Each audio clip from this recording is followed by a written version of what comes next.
What's going on, all you chainsaw maniacs out there? Phat Samurai Guy is here to give you some horror movie reviews today. We got a lot of movies to get through, so I'm gonna try to not spend too much time on the plot of each film. I'm just gonna let you guys know what I liked, what I didn't like, because we gotta get through this. I got a lot, so let's do this. You know what, let's skip this one. First up, we have The Horde. It's about a former ex-soldier who takes his girlfriend and her students up to the woods for a photography expedition. And while they're up there appreciating nature and whatnot, they just happen to come across some, mutated humans. Now, I really love the premise for this film, and I knew going in with this type of premise and this type of movie to not take this movie seriously. Unfortunately, one annoying thing after another kept happening. It kept stacking up, and then the movie started to piss me off. All of the students were fucking annoying. The plot, not that I was expecting a great plot, but you have these mutated humans, this horde of mutated humans that are living up in the fucking woods and shit, right? So you have that part. But for some reason, we get this other subplot of these prison inmates, one of them played by Costas Mandylor.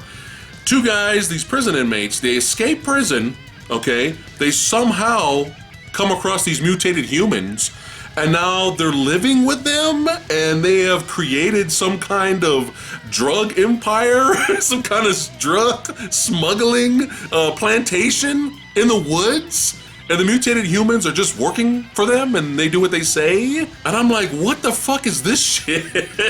This is beyond stupid. Like, this is, I was expecting the movie to be stupid, but not this dumb. So you got annoying characters begging to be killed, a plot that's just ridiculous, okay? So what's left? What kind of fun is left for me to have in this type of film? Action and gore. And unfortunately, the movie didn't even deliver that. There was some shaky cam during some of the fight scenes. Horribly cringy, heroic music. Like, dun-dun-dun, like heroic music playing.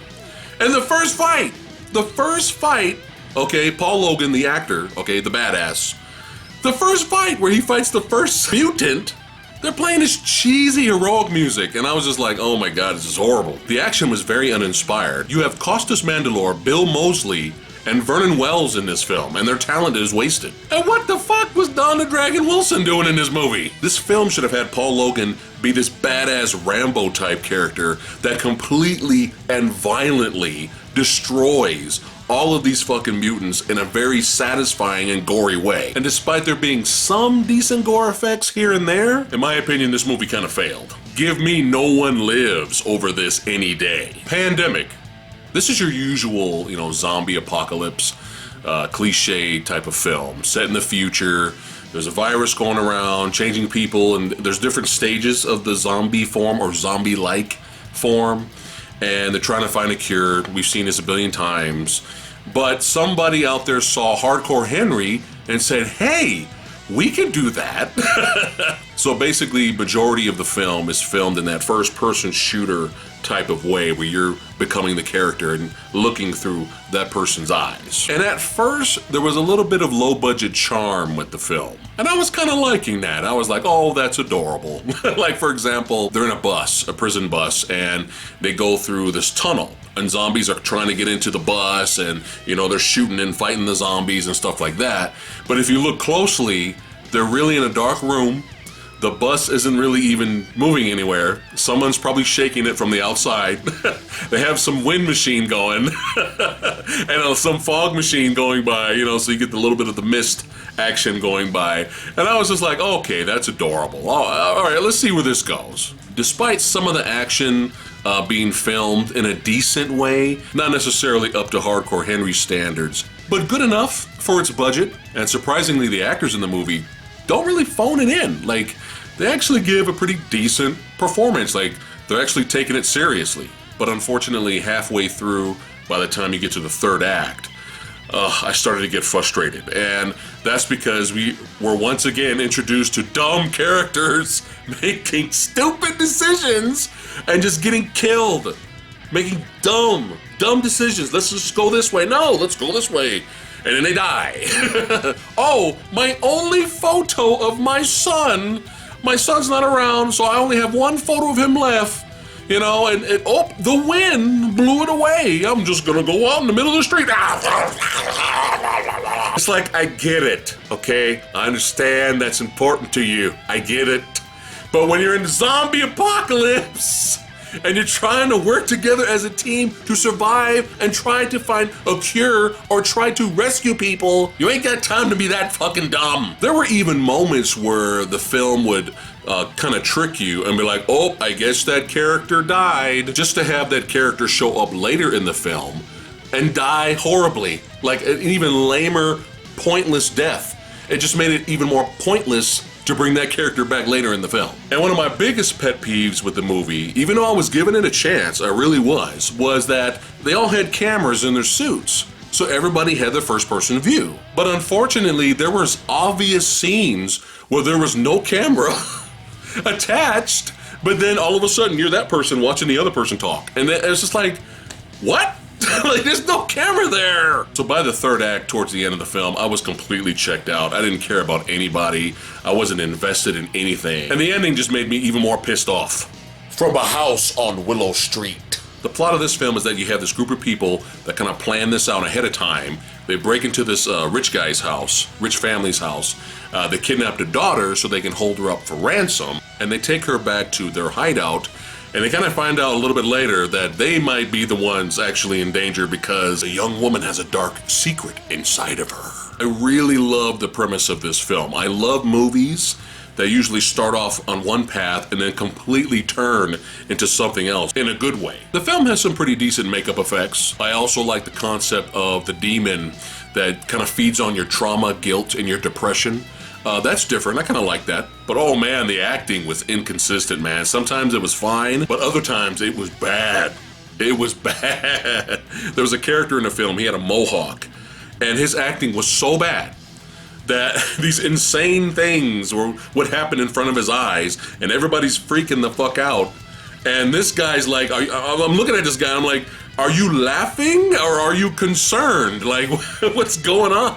The film would have benefited a lot if it took its time to build tension, but unfortunately, you do not get that here at all. 15 minutes in the movie, 15 minutes in, you're already getting a pointless, stupid jump scare. And speaking of pointless jump scares, all of the spirits that are in this movie don't do anything. They pop out and go booga wooga, and then they disappear. And another thing that annoyed me was they had a chance to escape. They had a chance for freedom. It was literally, the door to the compound was open like 4 feet. All they had to do was just walk 4 feet, go to their fucking van, and then be free. You know, the fucking girl's still tied up. She's still tied up in chains. She's not gonna get them. But no, they run back upstairs. The only interesting character in the film is the young woman, especially when you find out that there was an exorcism involved. But even that character was wasted. And really, one of the worst finales ever. You have the young woman, you have the demon inside her, okay? So she has powers. We're talking about Sith Lord abilities here, okay? You can levitate, fly, choke people. You got this hentai-looking tongue coming out and possessing people. She has all this power, and she gets defeated by a fucking wrench. She just gets hit over the head by a damn wrench, and then she gets tied up, and then the lead actress sets the van on fire, and then the van blows up, or whatever the fuck, and then she leaves credits. This film really had potential, but just really dropped the ball. Don't Knock Twice. It's about a mother that's desperate to reconnect with her troubled daughter, but ends up becoming embroiled in this urban legend of a demonic witch. Katie Sackhoff gives a really good performance in the film. Cinematography looks really good, and the plot really had some interesting elements and ideas. Someone was trying to make a good movie here. But as you watch the movie, it really felt like the studio came in and said, no, this is too boring. We need more pointless jump scares. We need action scenes that don't make any sense. The movie at first sets up these rules, but by the third act, the movie just says, fuck it. The movie just goes completely off the rails. The film even had an opportunity to do something interesting and creative, especially with the sequence of Katie Sackhoff's daughter. She ends up getting pulled to another dimension. But nope, that was wasted. And the fucking Baba Yaga Duck that was in the movie wasn't even scary. Don't Knock Twice, don't watch twice. Within.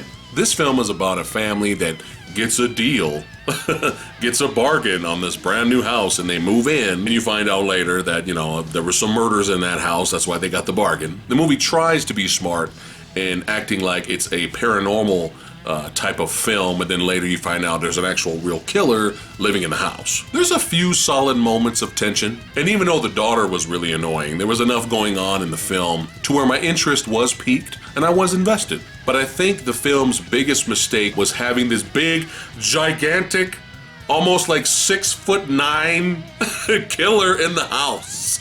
It was like, okay, this is very impractical. This is ridiculous. And they tried to be smart. Oh, he's really skinny and lengthy, and he can contort his body in certain ways, so where he could sneak in and out of vents in the house, and he lives up in the attic, and blah, blah, blah. I mean, they tried to get creative, but I just wasn't buying it, man. This guy is so big that there's moments in this film where he's literally running around, and, you know, picture frames are falling. I mean, at first you think, oh, it's the ghost, but, you know, it's him, because he's so fucking big. I would have given this film a higher rating, but unfortunately, there were moments of stupidity once again that was just making me go, oh my God, come on. The biggest one is the police. No, they find out in the third act that there's a killer in the house. The movie plays up a red herring, and they give you another body and another guy that ends up getting shot by the cops, but it's not the killer, blah, blah, blah. His face is revealed later in the ambulance, and then, oh, he's still in the house, oh. This kind of ending works in classic horror films like Black Christmas, okay? Where it's kind of creepy and unsettling because he's still in the house, and you know he's still in there. They do it right in that movie. In this movie, you mean to tell me that just to be on the safe side, the police and their team just don't search the entirety of the house? They just search the attic and, okay, we're done now. Like, really, come on. So you can pretty much assume what happens to the family by the end of the movie. The end. The girl with all the gifts. This film takes place in a dystopian future, and you have a scientist played by Glenn Close, and you have a teacher played by Gemma Arterton. And the film is about a journey of survival with our main characters and a young girl named Melanie. What I like about this film is that it's kind of a different take on your typical zombie film. The zombies in this film kind of act a little differently, and these zombie-like creatures usually kind of sense you by smell. And you have this compound that's experimenting on some of the children of these zombie-like creatures. And the humans and the soldiers that are there, I thought it was interesting that our characters would apply like this cream or ointment, mask their smell when the other zombie creatures were around. But they're basically trying to work on a cure for the outbreak, and for some reason, Melanie is their best candidate. This is a fantastic looking movie. I mean, the cinematography in this movie is really good. And we get some really good acting performances from Glenn Close and Gemma. And we get some pretty decent action sequences and camera work here and there throughout the film, and some solid tension building moments between our main characters and the infected. And this was all well and good, but the third act of the film really lost steam. And I wasn't expecting a big action finale, but it all came down to one scene that completely took me out of the film. So our main characters run into more of the children of the infected that have been living in the abandoned city. So even though they kind of showed some intelligence, where they kind of work together to take down and kill one of the soldiers, they're still not kind of too bright, and they're kind of like these rabid, animalistic type children.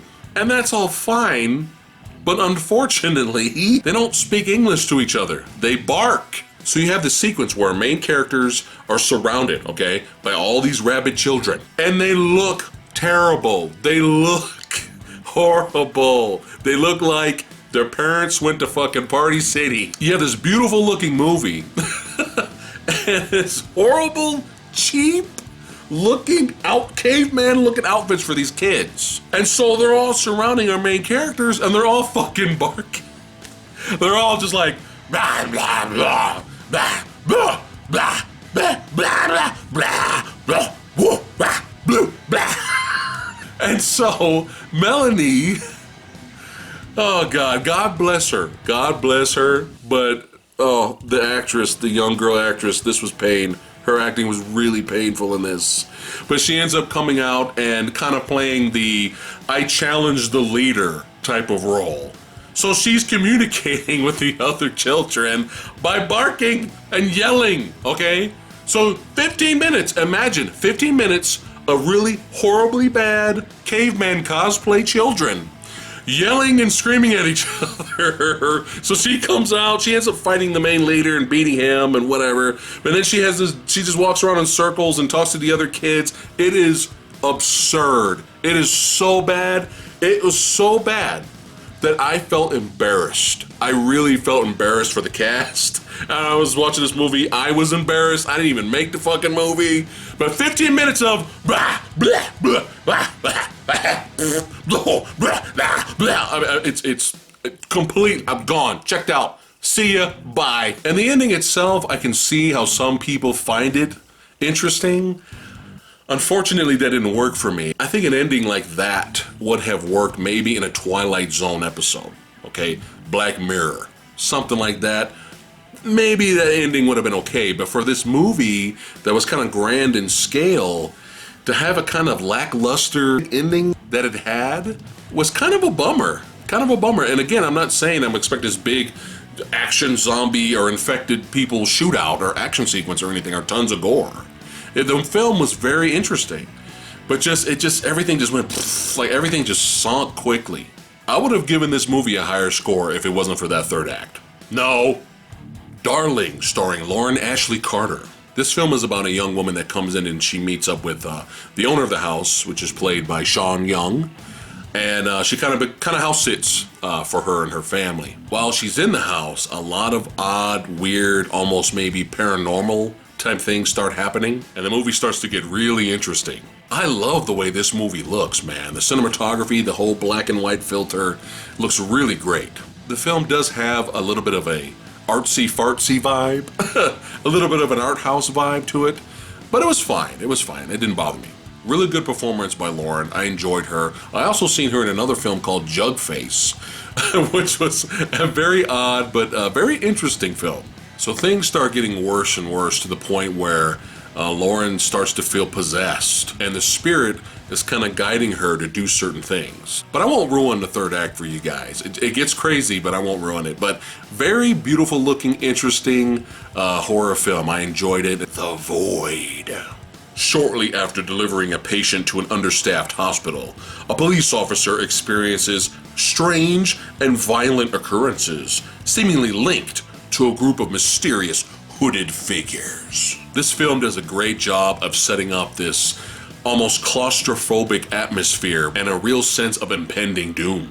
The actors' performances in the film are solid, and some of the film's visuals have a real nightmarish quality to them. I like the fact that in terms of storytelling, the film took its time. But I think the film kind of spent a little bit too much time developing the characters. So if you're expecting a non-stop action thrill ride, a creature feature that's like non-stop chasing and fighting, you're not gonna get that here, okay? But what you do get is some pretty badass, awesome practical effects. And the creature effects are pretty good in this film, and some really good gore effects. A movie like this definitely deserves a second watch. You'll start to notice things here and there and go, aha, I see that now, that you may not have noticed the first time. But unfortunately, in the third act, the movie, for me, kind of lost a little steam, and I was getting a little bored. I do appreciate all of the hard work that the filmmakers put in to make this movie. And the film is kind of an homage to, you know, the badass horror films of the 80s like Phantasm, Hellraiser, and of course, obviously, John Carpenter's The Thing. And I think that's awesome, but the only problem I had with that was that the movie was making me think of those movies and how much better those movies are. Unfortunately, it kind of backfired for me. This film is definitely what Harbinger Down was trying to be. And you can check our review for that movie if you're curious. But yeah, a very solid horror creature feature film. Highly recommend The Void. Don't forget to watch it twice. Don't kill it.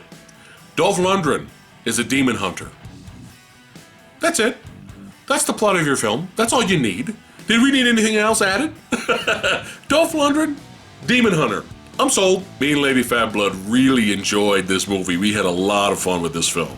This film had some fun comedic moments, and the film knows what it is. But unfortunately, people might be put off by the film's lack of budget and skip it. However, we enjoyed it, and this film definitely had some fun and creative gore effects that totally kicked ass. The scene where the town has a little like town meeting to discuss what's going on.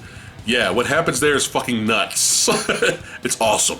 If you know what to expect going into this film, you will enjoy it. I would love to see a sequel to this, and I would love to see Dolph come back and replay this character. A struggling painter is possessed by satanic forces after he and his young family move into their dream home in rural Texas in this creepy haunted house tale. We got some really great acting performances from Ethan Embry and Pruitt Taylor Vince from the film Identity.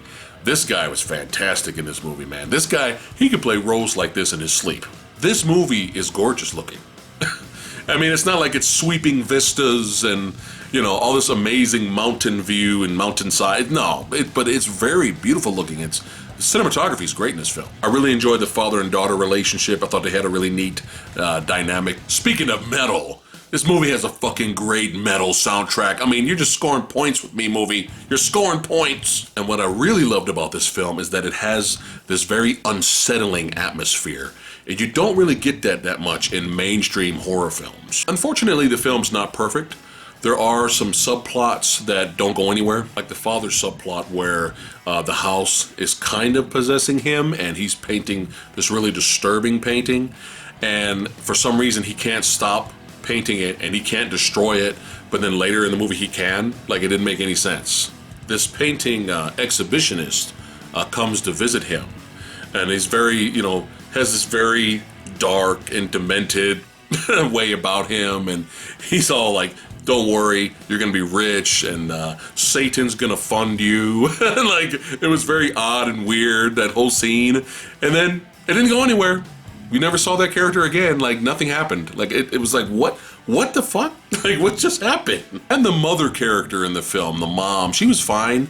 It wasn't like her acting was bad, but she felt really pointless. I mean, the whole movie would have been perfectly fine with just the father and the daughter. Highly recommend that you guys check out The Devil's Candy. It's a very awesome supernatural slasher flick. Check it out. Might as well get it over with. Fuck this movie! XX, or whatever the fuck this movie's called, I don't give a shit, okay, is a horror anthology film, alright? And horror anthologies are hit and a miss. I mean, not all horror anthologies are perfect. I mean, they're very rare. I mean, I enjoy Creepshow. I just got done watching Tales from the Hood. That movie's damn funny. Tales of Halloween was actually fun also. You have great underrated ones like Trick or Treat, but they're hard to do. Not all of them work. So we have a horror anthology here, but the shtick is that it's all done by women. Oh my god! And it kind of felt like a gimmick to me, because as far as I'm concerned, there has always been talented female writers, talented female directors out there, especially in this genre. The Babadook, directed by Jennifer Kent, American Psycho, directed by Mary Herron, Near Dark, directed by Catherine Bigelow, Pet Sematary, directed by Mary Lambert, and one of my personal favorites, Ravenous, directed by Antonia Bird. All excellent films that I actually bought. So going into this film, I didn't want to judge this movie with that staple attached to it. I wanted to have an open mind and see if this horror anthology kicks ass or not. But it was hard to do that because 3 out of the 4 shorts involved mothers and their children. Like, really? Like, come on, if one short, fine, but 3 out of the 4? The only positives that I could say about these shorts is that they're all shot and filmed pretty well. Between each short, they had these stop animation type sequences, which I thought were pretty cool. And the very last short was okay. It was semi-decent. It was kind of an homage to Rosemary's Baby, which I really enjoyed that film. It was kind of similar to Rosemary's Baby, but it was okay. It wasn't terrible, but it wasn't great either. The short called Don't Fall was just your run-of-the-mill generic, very bad special effects, creature feature / evil entity type of short where you have these stupid young people trespassing and then they die. But it was lame. Then you have the short called The Box. You have this little boy look in this random stranger's box. It's like a gift box, and he looks in the box, and then he refuses to eat, and he's acting weird, and his parents are concerned, and he still just doesn't eat. He doesn't eat. You never see what's in the box, and then he whispers something to his sister, and then he whispers something to his dad, and then they don't eat, and then all 3 of them die. And then the mother travels every day on the subway train, hoping one day she'll run into the mysterious man with the box. That's it. It doesn't go anywhere. And then you have the birthday party, which was also just horrible. And it was trying to be, you know, kind of a dark comedy, but it just failed. It failed. You have this wealthy family. The father might have been poisoned by the maid. At least that's what the wife thinks. So her daughter, it's all about her daughter's birthday, and she doesn't want to ruin her daughter's birthday and, you know, see her dead dad or whatever. And instead of calling the police, the mother puts her husband's body inside the mascot's like rabbit costume or something like that for the birthday party or whatever, and kind of hides him there at the front table. He accidentally gets put at the front table in front of everyone. And then at the end of the short, they take off the mascot's, you know, head, and you see it's the dad, and everyone screams at the end. I mean, these shorts were boring and pointless. And I was getting angry. I was getting frustrated because I went into this with an open mind, and they all sucked. The only one that was okay was Her Own Living Son, and that was okay. When one short, just one short from Tales from the Hood is better than the entire movie of XX or whatever the fuck the movie's called, that's not good. This film should not be bragging rights. You should not be throwing this around everywhere, bragging. Women did this. I mean, it's not good. This is not bragging rights. But this really was like the biggest waste of time. And this film gets a 0.9. Alright, that's it for today's episode. If you have seen any of these films in this video, let me know what you thought about them in the comments below. And before I let you guys go, do me a favor and check out another YouTube channel called The Angered Beast Reviewer. This guy's fucking badass, man. He reviews and destroys shitty horror films. It's a lot of fun. And this guy does it all, man. Huge horror movie collections, skits, parodies, shorts, unboxings. He's got it all. And if the guy wasn't badass enough, he's in a fucking metal band called Autumn's Embrace. So if you're into fucking horror and metal like I am, go over to Angered Beast Reviewer's channel. Make sure you guys subscribe and tell him Phat Samurai Guy sent you. I will leave a link to his channel and his metal band's channel in the description box below. And as always, I'd like to thank all you guys for watching. You guys rock. I'll see you next time. Like, share, subscribe. Like, share, subscribe.